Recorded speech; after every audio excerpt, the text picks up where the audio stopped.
Um tema selecionado. Na casa de André, as primeiras manifestações eram exclusivamente efeito físico. Coisas andando no ar, volitando. Depois começou a haver uma semimaterialização. A gente, para ver, tinha que acender uma lâmpadazinha. Então, como era na casa do André, a luz da cozinha a gente deixava acesa, que ficava um pouco. Então, a gente só via assim, o rosto da pessoa, quando acendia a luz. Com o tempo, fomos vendo materializações perfeitas. Depois elas eram escuras, opacas. Depois elas se tornaram luminosas. Foi a que mais me chocou, foi uma vez que Memei se materializou. Eu estava sentado num banquinho, e Memei usava uma cabeleira muito grande. E ela, como mulher, tinha um defeito anatômico. O coração não era do lado esquerdo, ficava abaixo do externo. Na hora que ela materializou, eu falei, vou ver se essa história é verdade. E abaixei para botar o ouvido no externo dela. Aquela cabeleira caiu de me cobrir a cara. Eu falei, não, meu filho, era o corpo que tinha um defeito, esse aí não tem defeito, não. Isso para mim foi uma coisa mais notável.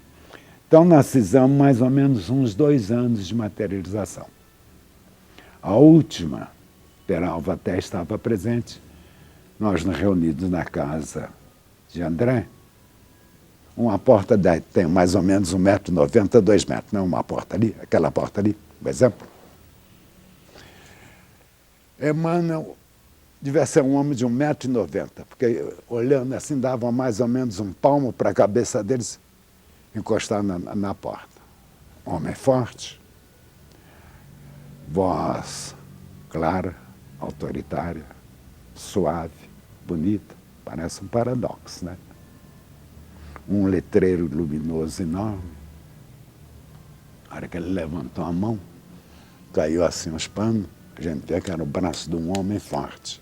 Chico era pequenininho, espírito tinha 1,90 m mais ou menos.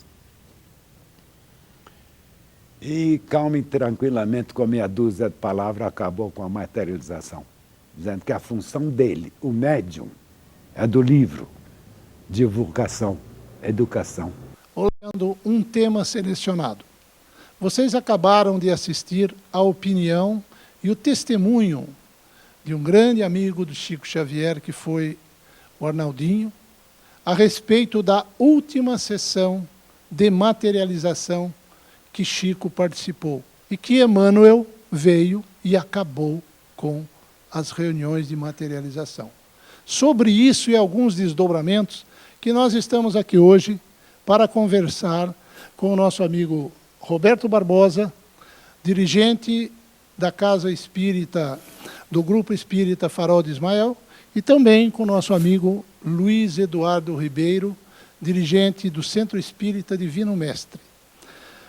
Roberto, as suas saudações e em seguida já você poderia falar a respeito da primeira resposta à pergunta: por que Emmanuel, como contou ali o Geraldinho, né? Por que Emmanuel precisou ordenar de forma tão contundente ao Chico para que acabasse com as sessões de materialização? Nelson, primeiramente, muito obrigado por aqui estar com vocês, essa oportunidade tão importante para todos nós. Quando você fala do Chico, impossível você não falar da mediunidade dele. Ele tinha, assim, de fato, uma mediunidade missionária. Não que outros médiuns não tenham a sua missão, mas nele isso é muito caracterizado, sabe? É muito caracterizado. A intervenção ou interferência do Emmanuel, no caso dele, é muito necessária. É muito necessária. O Chico era uma pessoa de foco, sabia exatamente o que ele queria e pediria a interferência, sim, de Emmanuel em qualquer situação no que tange à sua mediunidade. O Chico, ele tinha todas as mediunidades, ele era uma profusão mediúnica. Ele era desdobramento, ele era médium de cura, ele era médium de efeitos físicos, ele era essa profusão já dita, mas um foco. a psicografia. Ah, perfeito. E, ô Luiz, você teria alguma coisa a complementar? Primeiramente eu agradeço a oportunidade de estar aqui com vocês, com o Roberto, Nelson e as pessoas que estão assistindo. Eu gostaria de complementar que o Chico é tudo isso que o Roberto falou, com certeza, mas vamos pensar daqui a alguns anos, daqui a muitos anos, que a doutrina espírita vai estar aí, o que a gente vai estar lembrando do Chico? O que a gente vai ter em mãos sobre o Chico? É os livros. Os livros é o que falam para as pessoas. Os livros é que vão ajudar as pessoas a trazer a doutrina espírita para dentro de si. Então, eu acho que Emmanuel foi bastante assertivo em dizer para o Chico naquela hora, sua missão é os livros. Vamos deixar de lado, até porque aquela mediunidade de materialização consome muita energia. E o Chico precisava realmente colocar um foco. Eu acho que a Emmanuel foi bem certo nisso. Ok. Quer dizer, em suma, é a psicografia traduzida, né? Psicografia traduzida em livros, né? Exatamente.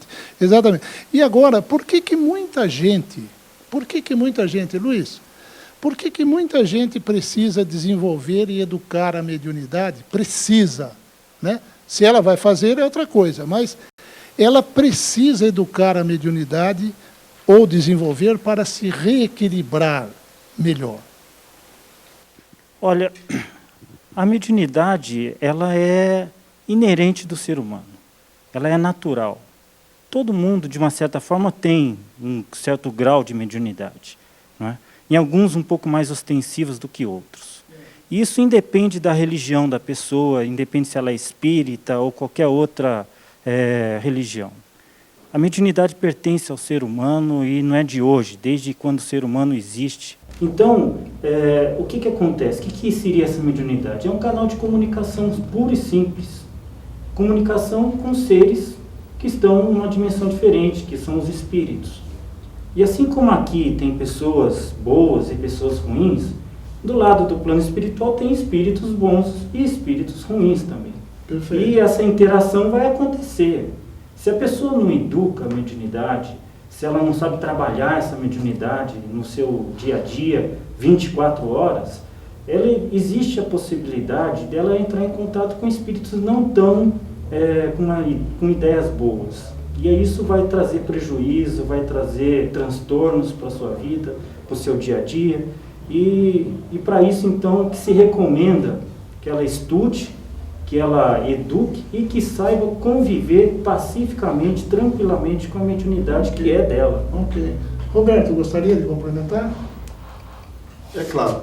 A mediunidade é uma coisa que você, de fato, nasce com ela, sabe?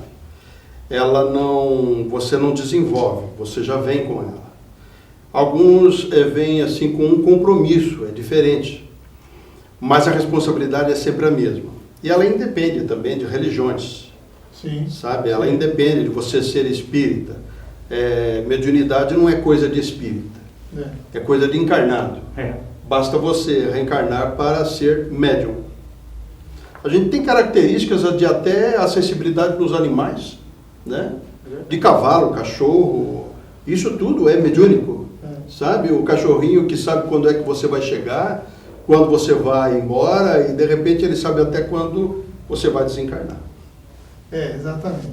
E agora, Roberto, aproveitando aí, o que determina então, já que a mediunidade é desta forma, o que determina o tipo de mediunidade? A gente sabe que existe N tipos de mediunidade. A mediunidade é uma ferramenta espetacular. Ela é um empréstimo divino onde você vai fechar um enorme buraco lá atrás, sabe? Coisa que você tenha feito contrariando a lei do amor. Então, muitos vêm assim com uma mediunidade muito específica. Existe aquela mediunidade corriqueira, sabe? Aquela de você ter sonhos, aquela de você estar meio assustado, de ver um vulto aqui e ali. E existe aquela mediunidade de compromisso. sabe? E a mediunidade de compromisso, ela é sempre a mediunidade que você já nasce consciente e com, assim, um conhecimento dos espíritos daquilo que você vai fazer. Mediunidade de cura, mediunidade de psicografia, de psicofonia, enfim. Até acho que a gente estava falando sobre outras mediunidades do Chico, na característica, por exemplo, de efeitos físicos, né? Muitas dessas mediunidades, elas têm o seu valor para a espiritualidade, sabe? Que foi aquela comprovação. Olha, nós estamos aqui, olha, as coisas acontecem desse jeito. E houve época aí em que a gente tinha muitos médiuns de materializações, né? Era na época do Chico, na época do Chico. Mas isso já se fez desnecessário. Muitos médiuns de cura que faziam de forma espetacular, o que a gente sabe, através do Arigó, por exemplo, do Edson de Queiroz, mas isso foi perdendo assim o seu sentido e a sua validade para a espiritualidade. Isso não quer dizer que não exista em nós. Ela existe, mas hoje a gente sai assim com um compromisso mais acentuado. É por aí. Não, ok. Luiz, gostaria de complementar? Que tipo de mediunidade? Como? É um prazer eu dar minha contribuição também. A mediunidade, como eu tinha falado, é uma comunicação. E o que acontece? Os espíritos, eles transmitem as suas ideias para a pessoa que está encarnada. A pessoa que está encarnada é um espírito também, como o Roberto falou, e vai receber essa informação, assim como vai transmitir. Essa informação que entra dentro do cérebro ali, entra dentro da parte orgânica do ser, do perispírito e do seu corpo, ela se irradia. E para alguns, ela pode se irradiar para uma área mais localizada ali da visão. Aí a pessoa vai ser um vidente.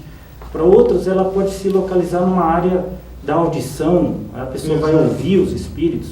Na verdade, foi uma ideia que veio e que se instalou, que pode se irradiar para várias áreas diferentes. Perfeito. Um ímpeto de escrever, por exemplo. Perfeito. E assim por diante. Ok. E nós, para encerrarmos a nossa pequena entrevista, né, gostaria de, sinteticamente, vocês pudessem, então, nos informar a respeito do seguinte. Pergunta, aliás, até interessante. Ao longo da sua atividade mediúnica, o médium, às vezes, pode perder a sua faculdade mediúnica, né? Ele pode perder. Que circunstâncias o médium, eu estou usando a palavra perder, como pode ser uma suspensão temporária, né? Mesmo ele insistindo, tem aquela suspensão temporária, ou até com um tempo longo daquela faculdade, dessas que vocês colocaram, né? Em que circunstância que ocorre isso? Luiz, por favor. Como você mesmo disse, na verdade não perde a mediunidade, porque a mediunidade é uma condição orgânica do ser. Isso. O que acontece é uma suspensão temporária devido a alguns fatores que geram essa causa aí. Pode ser problemas de saúde, a pessoa fica doente, pode ser mau uso da mediunidade. Aí o mau uso da mediunidade faz com que os espíritos superiores venham a intervir para que a pessoa não se embrenhe aí demasiadamente num caminho ruim e acabe se prejudicando, não é?